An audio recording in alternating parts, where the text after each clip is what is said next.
the MITRE team was great, being able to actually, have them walk through the different scenarios with us and actually performing that out, right? So all of this was done in a lab, all in detect mode, right? You're not allowed to block anything. So there was, for example, the Carbonate one, which we'll kind of go through in a little bit, was set up of 4 different systems, right? So being able to actually, again, have a controlled environment for that, but then executing that test, right? So doing all of those, yes, there are 20 large steps or stages, but within there were more than 170 sub-steps associated to that with Windows and Linux, right? And then from that, it's a lot of screen captures, right? Showing the evidence of everything that we did. So that was really the most time-consuming aspect of the entire evaluation. Great, thanks for that. And lastly, maybe describe to folks on the call the different threat groups that have been evaluated, with the right-hand-most one being the latest. Yeah, so as this shows, right, we've done 3 different rounds of the MITRE ATT&CK evaluation, right, starting with APT3, APT29, and then most recently, to Grant's point, Carbonate and Fin7, right? So being able to understand, how these adversaries are actually getting into environments, what they're focusing on, and then from there, being able to, take that research that MITRE has done to create that evaluation to better understand how that attack is being performed. So that way you're able to see what type of visibility you're really gaining from that attack when it's being performed, right? And then, they've already identified the one that's actually being used next year, which is, Wizard, Spider, and Sandworm. So looking forward to that evaluation as well. Great, thank you. So let's move into the different types of detections that a vendor can have in the test, because Jared, it's really important, I think, for people to understand the difference in quality of the different detection types. So maybe you could explain that to us. No, I think the really key topic to understand this. A detection is not an alert, and this is the first thing to emphasize when you're looking at MITRE. So when you're looking at the attack evaluation results, and you see, there's telemetries, there's generals, there's tactics, there's techniques, there's misses. What does all of this mean? So let's start and let's work on this sort of left to right. The miss means that the MITRE evaluation team did not see evidence of what they were looking for to provide at a minimum visibility for that specific sub-step procedure. So if we look at this test, for example, where there's 20 steps, 174 evaluated sub-steps, then it's possible that you could have on any one of those individual sub-steps a miss, meaning that MITRE would say you didn't have anything telemetry or higher associated with that sub-step technique. Then as you move forward, you can step up to telemetry. And I believe the way that we've described, and MITRE Engenuity has described telemetry in the past, has been that it's minimally processed data. So think just pure logging type. If it's historically, what you would get from an EDR, for example, would fit a lot of telemetry. It's a flight data recorder, or it's a DVR. You can go look, you can search and query, you can find the information, but the system's not doing a lot of processing on that data. So in terms of the operation, I think the tag here is great. Something happened, you don't know what happened because there's not enough context. Then you move into the richer set of detections, and this is where analytic detections enter. By the way, console alerts can now start to fall into this category if there are corresponding console alerts. So a general detection is an indicator that something happened. You're not able to specifically allocate it to the technique, right? The column header on the MITRE Engenuity attack matrix, and you're not able to tie it to a tactic. So it's not one of the cells in the row, but you know that something happened. When you're moving to the right, this is where we really want to focus, is on the tactic and the technique. The tactic has given us the high-level adversary objectives. For example, command and control. We want to be able to understand, what the goal of that particular attack phase is. Technique is the gold standard that we strive for. Technique tells us not only what the intent of the attacker is, but how the attacker is behaving to achieve that intent. So if you're looking in terms of, security operations, you're looking in terms of gaining insights into what the attacker's capabilities are, the techniques demonstrate that the systems under test or the products under test have the ability to tell you what the adversary was doing, how they were achieving it in very granular detail. Analytic detections as a coverage category as a whole is, I think, what most vendors are striving for. You really want to maximize what you can get from analytic detections. Of that, techniques is the gold standard. We want as many techniques as possible. From a telemetry perspective, if you start going left to right, you want 0 misses, right? That as a vendor going into a test, you want 0 misses. You want to have telemetry on as much as possible. Telemetry is great because it's that flight data recorder, it's that DVR, and you can go look up in case you need to look up something. But what you really want to do is you want to have analytic detections. And in that analytic detections, you want as many techniques as possible.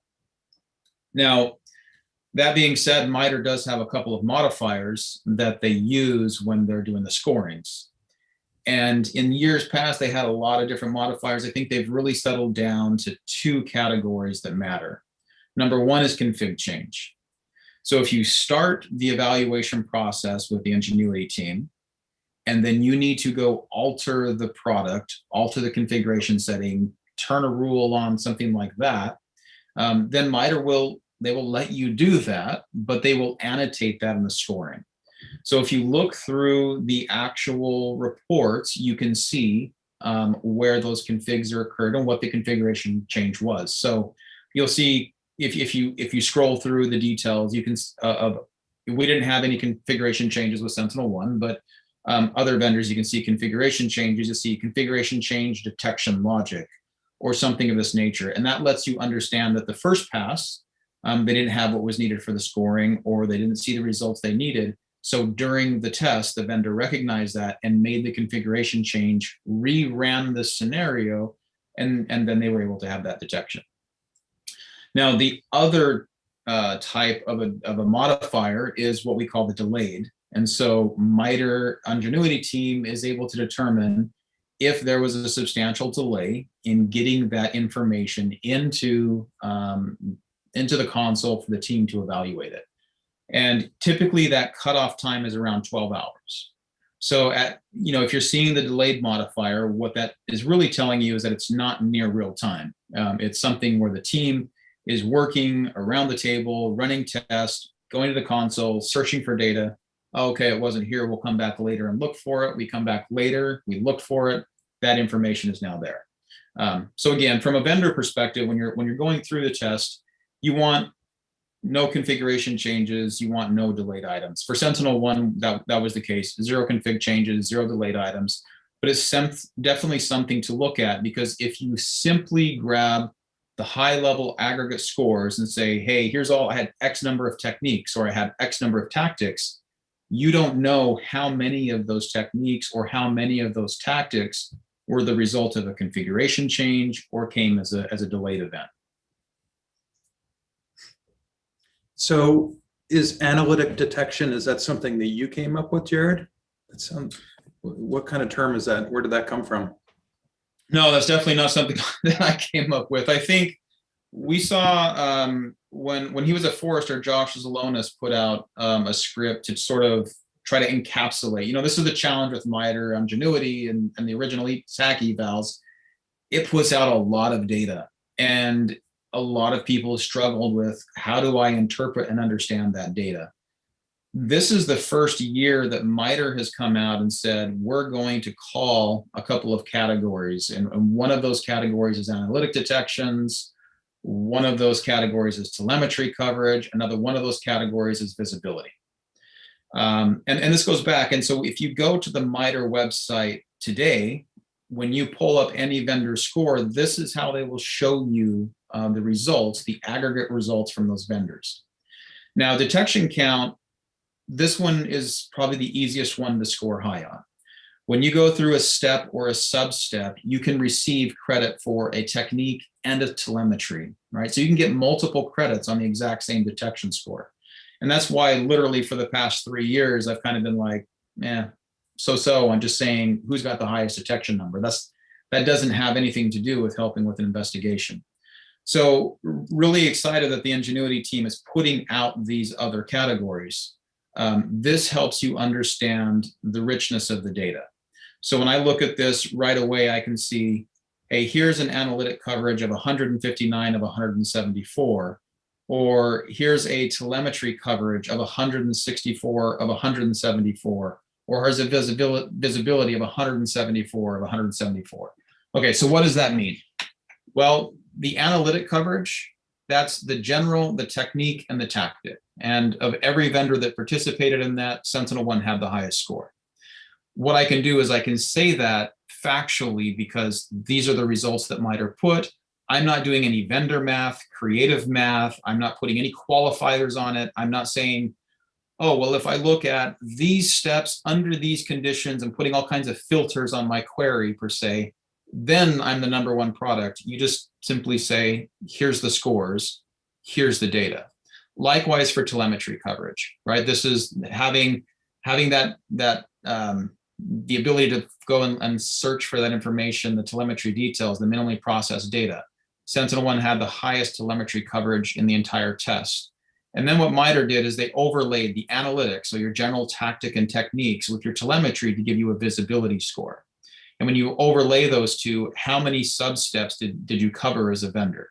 SentinelOne had 100% visibility, the only vendor in the test that had 100% visibility of all of those sub-techniques.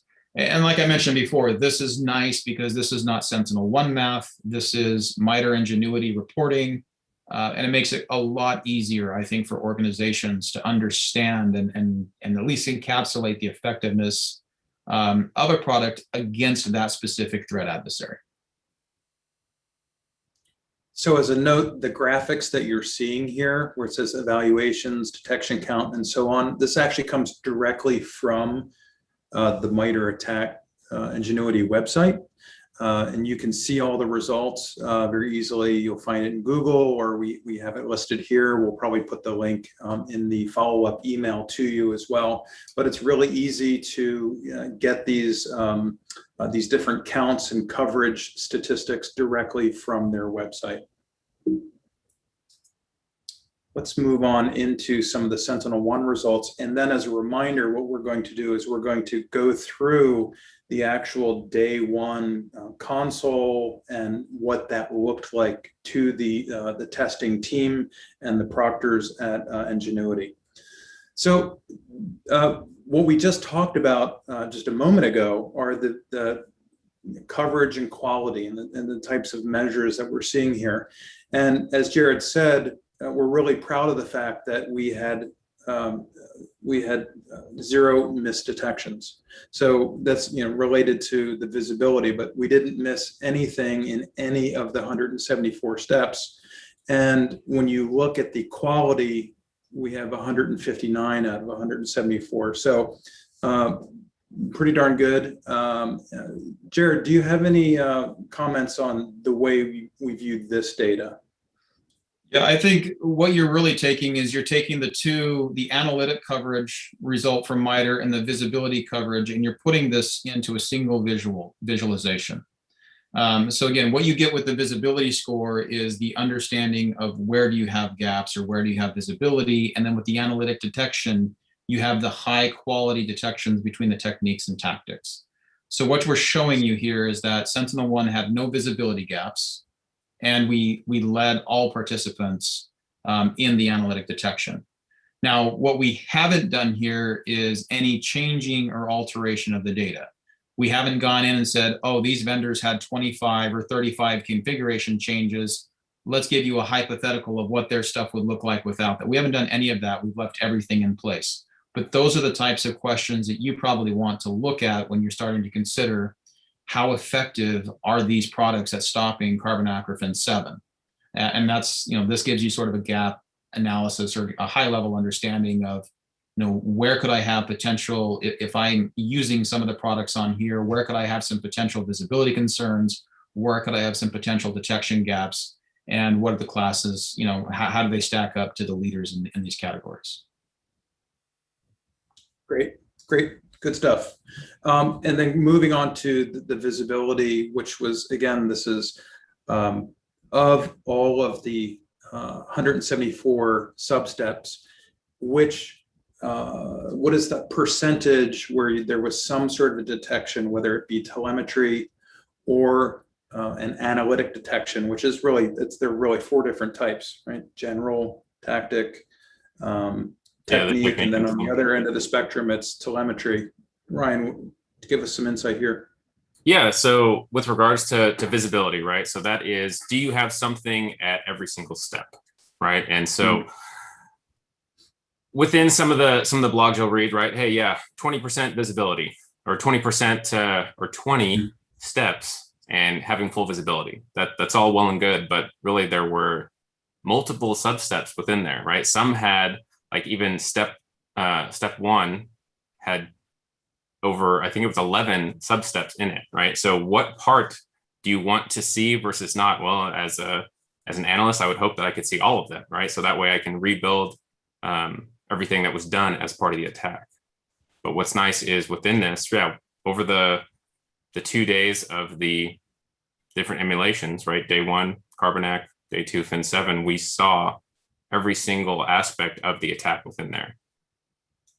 So being able to, again, replay and see everything that was done by the attacker, and then being able to undo that. Because I think if you have a black box recorder, you want to have the entire recording, essentially. Right? You don't want blank spots in your video, right? So if you're having to watch this DVR to see who stole what, where did they go, you want to be able to identify, okay, yeah, they were over in this part of the store, or right. These are the different boxes that they opened up within the bank. Right. Excellent. So let's move on.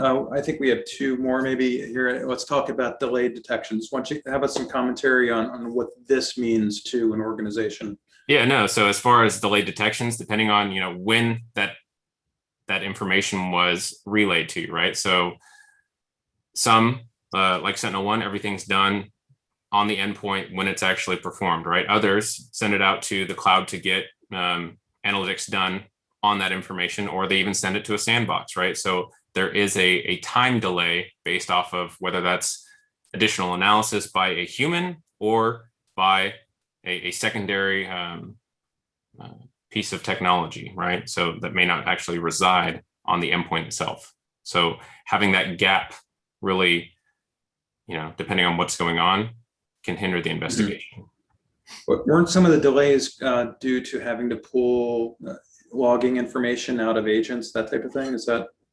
Yeah, so that at least that's how it could be done. It could be pulling out different logs, like you're saying, or having to utilize multiple systems or different pieces of technology together. Right. Okay, great. Okay, and then moving on to config changes. Comments there? Yeah, so with configuration changes, normally when you're doing the evaluation and when that's done, it's like, okay, you're seeing everything that you need to see. If you're not, and you're expecting it to, then some people will make a change on the back end to do the additional telemetry that is needed. Otherwise, oh, hold on, yeah, we need a new agent in order to be able to see that type of tactic or technique that's being utilized, right? So surprising as to how many were in here for some of the different vendors. I was actually rather surprised.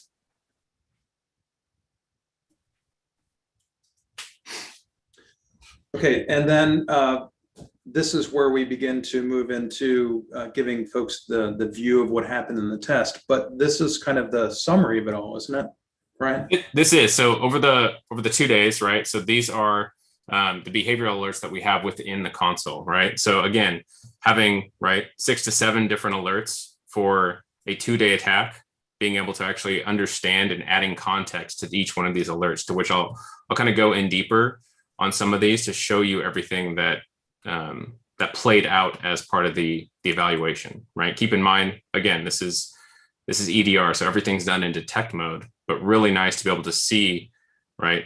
Hey, these are the number of alerts that you have for this specific attack, right? As opposed to being inundated with, hundreds of different detections depending on how somebody classifies a detection. Excellent. So the last graphical slide when it comes to the results is a representation of, on the x-axis, we have the number of misses in descending order. So if you look at the scale here, we've got 50 down to 0, and then analytic detections are 0 up to 159, which was the number that we had. And what we're doing is we're mapping out to give you a view of how some of the other vendors did in comparison to one another. We do urge you to look at MITRE Engenuity's results. We're not spinning any of this. This is just a representation of how different vendors competed. So with that, why don't I hand over the sharing to you, Ryan? Sure. And you can get into some of the details of the test itself. And we're going to go a little bit more technical here. So we hope you enjoy that. I do remind you that if you have questions, just pop them into the Q&A. We'll get to them. Share this out.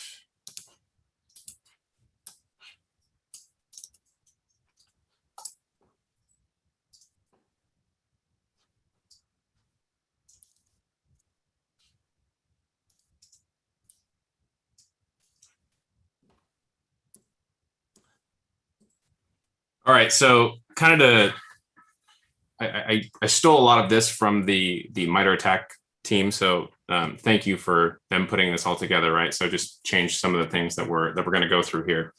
So this is a overview, high level, of the 10 different really stages of the attack for day one, right? So this is the Carbonate piece. And so as you can see here, we have 4 different machines, 3 Windows and 1 Linux, right? So what's interesting is in the HR manager up at the top here, there's actually like 45 substeps just for this one section, right? So here you can see that we alert on that. And what I'm going to do next is kind of show you what that alert looks like. And we can even go into the console if we need to.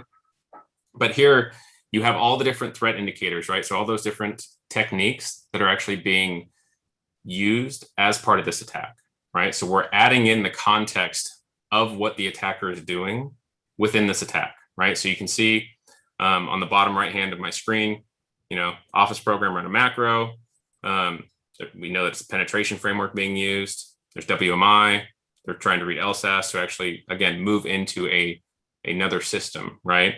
And so what's really nice here is you're actually able to see all of that within a single alert, right? So being able to, again, add that context, seeing all those pieces that this attacker is taking with regards to the attack, okay?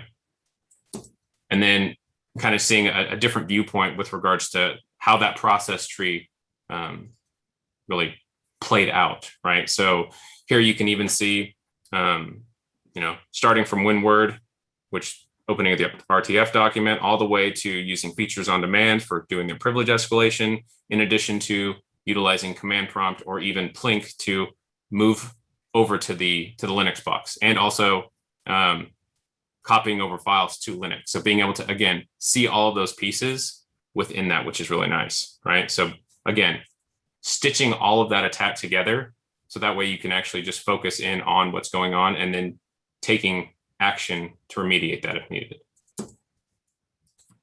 So what I want to show next is Linux, right? So here, this is really the next piece when somebody's doing the lateral movement. So we have that as somebody executing Python, and we know that they're actually going on to the Linux box, right? So being able to, they've gone onto the Linux box using Plink, and then from that, they're going to take the hash off of that file server and then, again, move over to the domain controller of that specific bank, right? So here we can even see the process tree executed for this, Python being used, and actually in the bottom right-hand corner, you can see doing a ps exec with kmitnick and passing the hash for the actual file. So that way we get another alert for the bank domain controller, right? So being able to actually see all of this play out. And again, the MITRE attack team, or the MITRE team, did a great job with regards to going through every step. It was a really fun Purple Team event.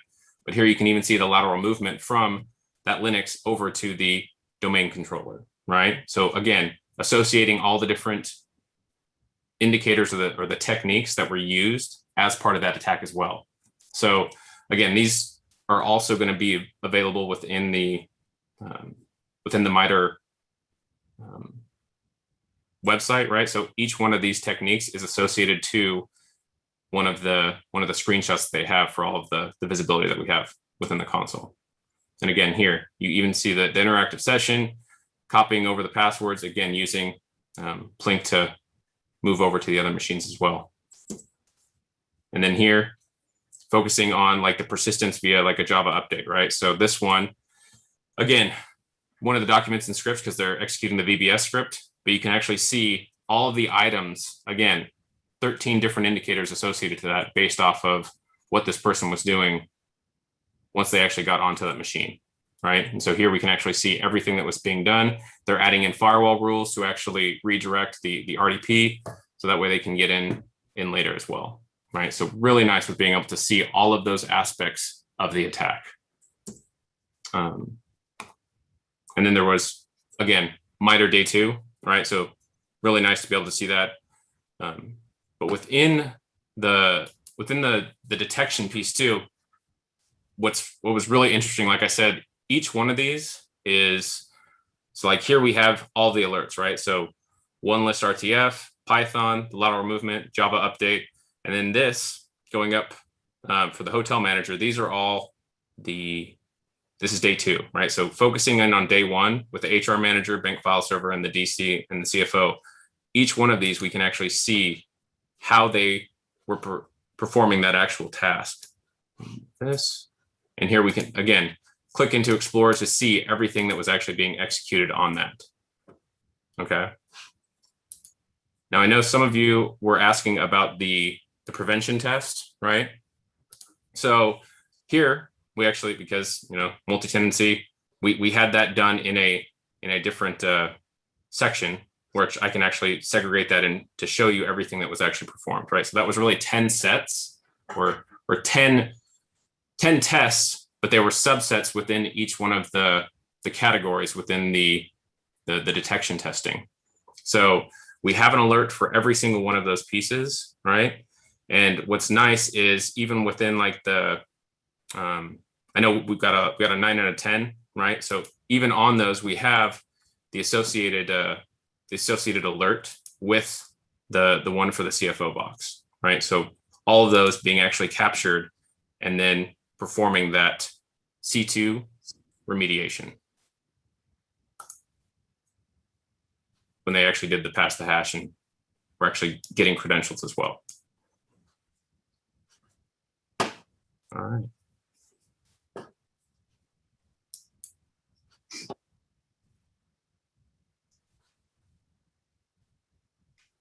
I don't know if we have any other questions on the Q&A piece.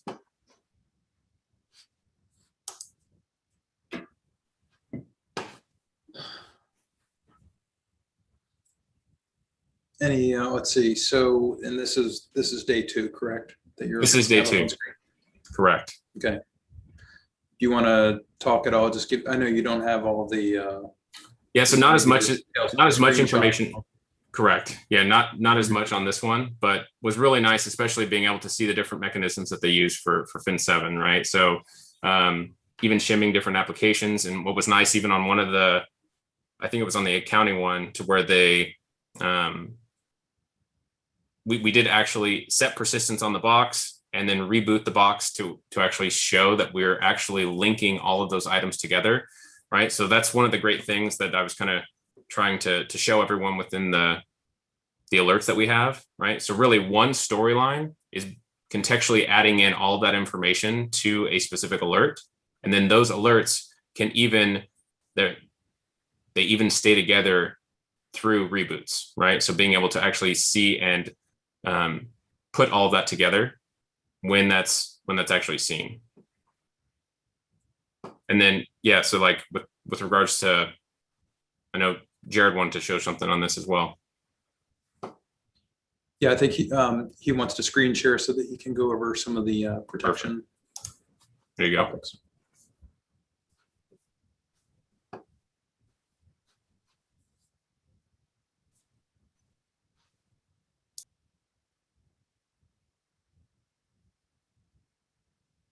You want to go full screen on that?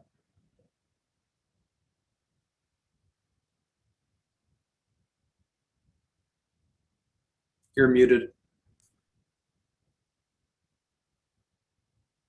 Sorry about that. Okay, so this year in the MITRE testing, sorry, 1 second.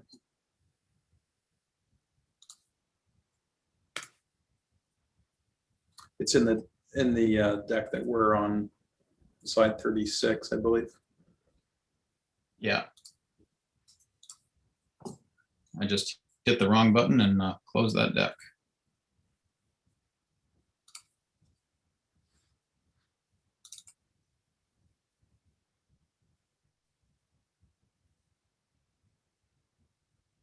I just slacked it over to you. Yeah, I've got it right here. And if I can get my Zoom to share.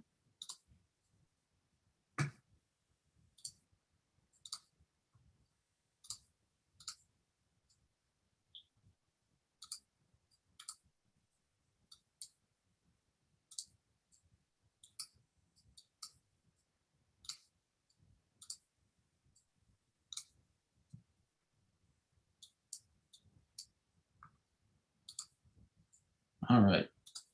Sorry about that. Try this again.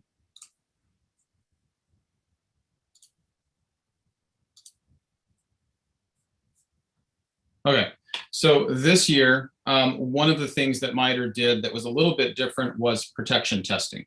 So this is the third round of public attack evaluations that they published. And I think it's important to mention on each of the versions, they've really simulated one threat actor. MITRE has never tested the entire matrix. They've never gone through and tested the entire framework. You get to see the techniques that are used by that vendor against that attack. In this particular case, so the first 2 years, there was no protection testing. There was nothing that did any sort of prevention testing. And this year, MITRE's brought out and said, we're going to start doing some protection testing, which is actually really, really exciting. I'm really, really enthusiastic about this. From the vendor perspective, typically protection testing is purely prevention testing. People go and they pull up AV samples, they throw a bunch of samples and they see which ones are detected and which ones are not. That's not really the same thing as an advanced adversary conducting a really complex campaign and being able to see if a product has the behavior capabilities to block or detect that. So vendors had the ability to opt into prevention testing this year. Not all vendors did. We did with SentinelOne. We think it's actually really, really cool. So what I would say is, number one, are you ever going to rely on prevention to be 100%? And that's why I have this here in purple. The answer there is always no. That being said, it doesn't mean that we don't want to strive for 100%. So in this particular case, SentinelOne had 9 out of 10. The reality is we blocked number 10 about 2 seconds after what MITRE wanted to call the cutoff for the prevention phase, which is perfectly acceptable. Like, we accept that result, no problem. We've actually gone back and made a couple of tweaks on our logic. And from the moment we did that testing, which is now about 6 months ago, we've already implemented that logic across the enterprise. So that protection capability is enhanced and will happen within that time frame. So we're very confident of that. As vendors, we do this to improve the product. We feel we're able to improve the product some, but also key to point out is that these tests happen in a manner, and I'm going to kind of flip you now over to the website so we can show the website itself. These tests happen in a manner that is really based on success of a prior step.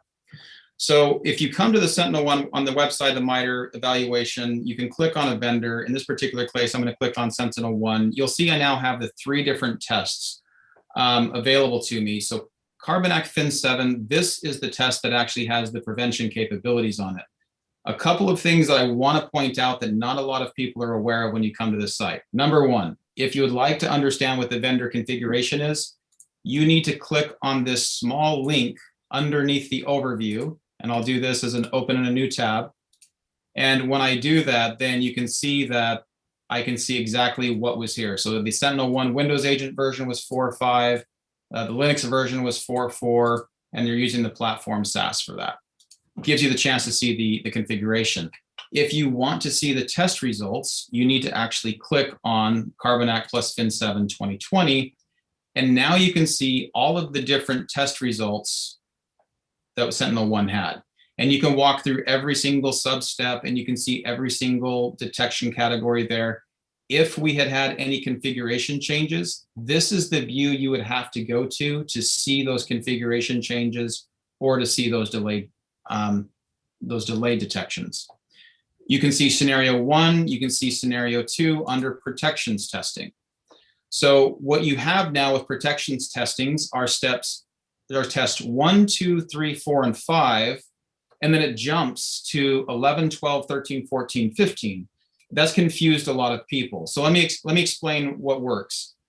Scenario 1 is one threat actor, right? This is the Carbonate, and then you move into and protections 1, 2, 3, 4, and 5 are sequential scenarios in scenario 1. So if you block test 1, test 2, 3, 4, and 5 can't happen. If you block steps 2, test 3, 4, and 5 can't happen, and so on. You can see the results directly from MITRE. It's test 5, which is what actually Ryan just showed you in the Sentinel-1 console, which was the password credentials from the web browser, the pass the hash piece. In this particular case, the prevention we had was literally a couple of seconds too late. Then you can move on to scenario 2, the Fin7, and test 11, 12, 13, 14, 15. That actually falls in the steps of scenario 2. So you're not missing anything. There's no gap. There's no where are tests 6 through 10. The second 5 align to Fin7. In that particular case, we had all of them. So going back to, I think, the commentary I'm making earlier, MITRE did 10 protection tests. These are behavioral. You have the ability to detect them, block them as a product. Does that represent the comprehensive capability of the entire product set across the entire MITRE ATT&CK framework? No, unfortunately, it does not. However, it's better than we've ever had before. And it's a great starting point that the MITRE Engenuity team is going to be able to build on and progress on in coming years. So I think I just wanted to take the time to walk through that, also walk through the website, because a lot of people that I've talked to have had a hard time navigating it. And I want to make sure you know how to find the results and where to see the information.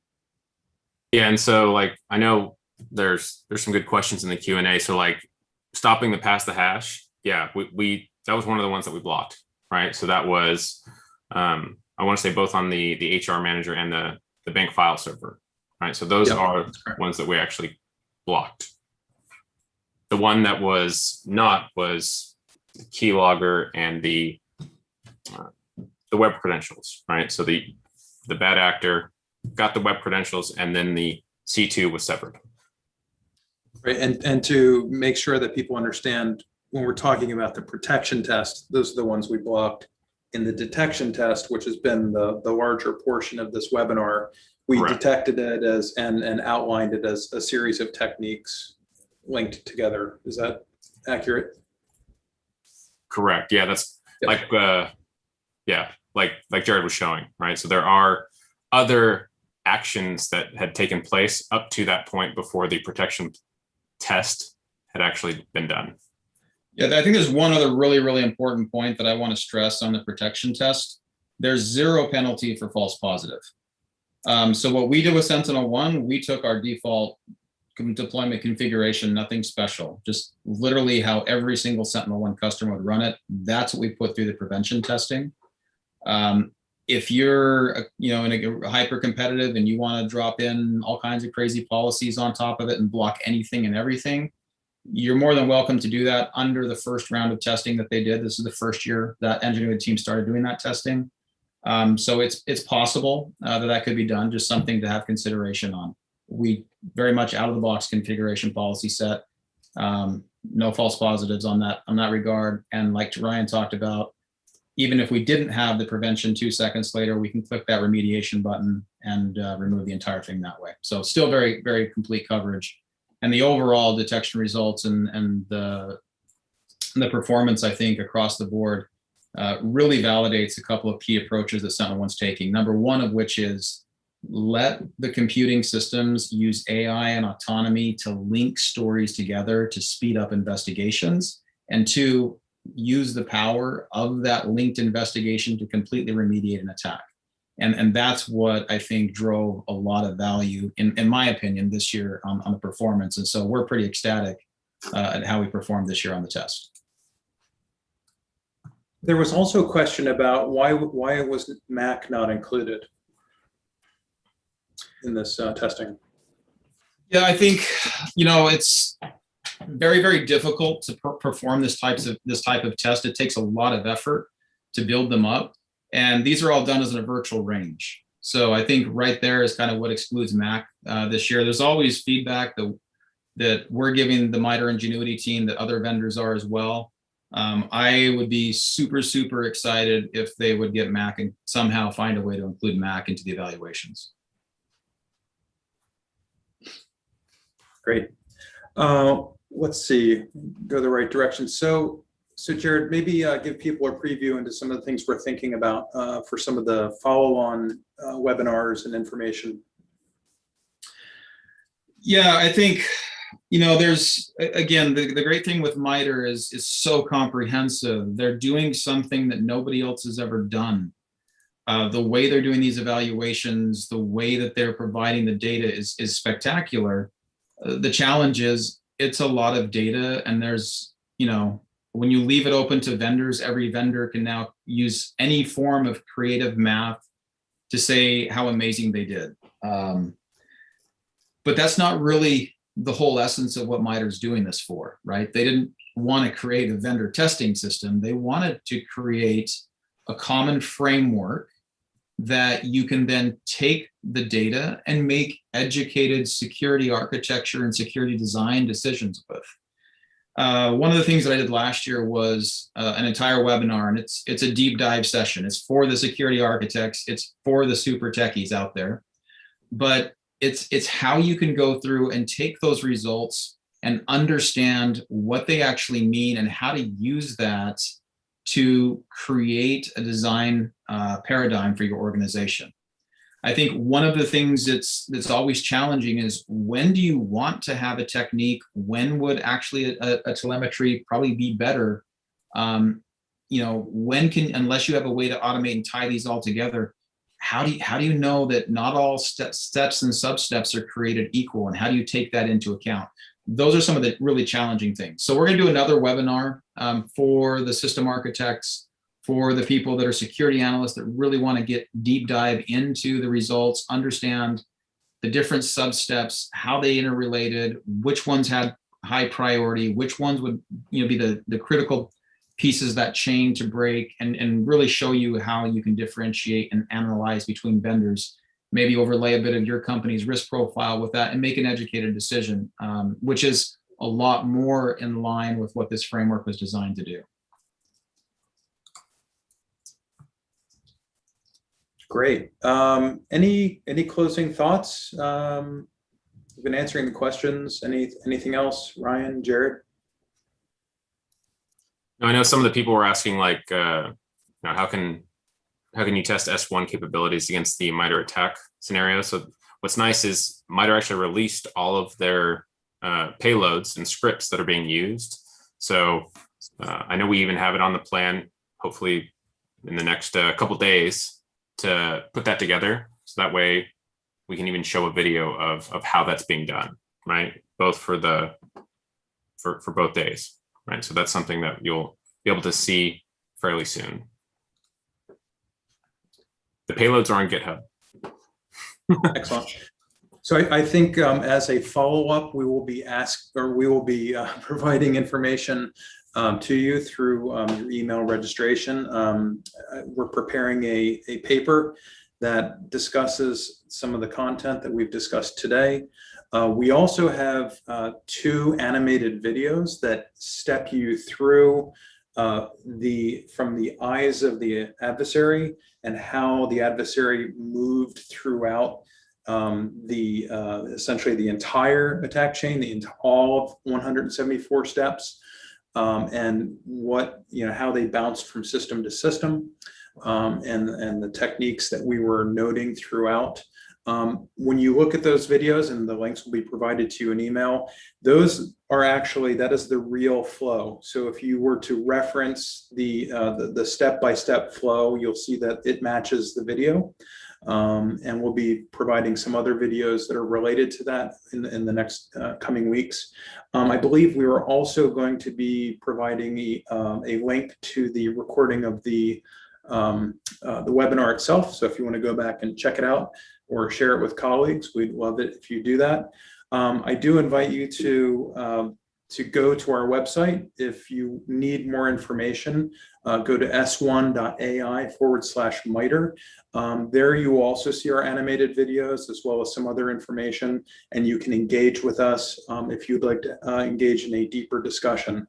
I would really like to thank everybody for their time today and their interest. We had a great, very large pool of attendees. Love the interest. Ryan, Jared, would like to thank you for your expertise throughout this. And I guess that's it.